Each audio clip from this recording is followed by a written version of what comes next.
परभणी जिल्ह्यातून एक धक्कादायक आणि हृदयद्रावक बातमी समोर येत आहे। जिंतूर तालुक्यातील जोगवाडा येथे काल रात्री भीषण आग लागून एका आदिवासी शेतकऱ्याचा संपूर्ण संसार अक्षरशः राख झाला आहे। मारुती देवबा वारके यांच्या शेतातील घराला अचानक आग लागली आणि काही क्षणातच आगीने रौद्र रूप धारण करत सर्व काही भस्मसात केलं। या आगीत गहू, ज्वारी, तूर, सोयाबीनसह मोठ्या प्रमाणात धान्य जळून खाक झालं।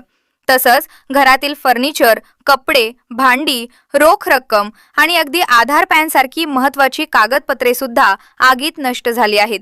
घटनेनंतर ग्रामस्थांनी जीव तोडून आग विझवण्याचा प्रयत्न केला, मात्र तोपर्यंत खूप उशीर झाला होता। सुदैवाने या दुर्घटनेत कोणतीही जीवितहानी झाली नाही, पण एका कुटुंबाचा संपूर्ण संसार उद्ध्वस्त झाला आहे।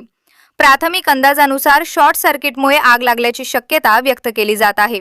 दरम्यान प्रशासनाने पंचनामा केला असून पीडित कुटुंबाला तातडीने आर्थिक मदत आणि निवाऱ्याची व्यवस्था करावी अशी जोरदार मागणी ग्रामस्थांकडून होत आहे।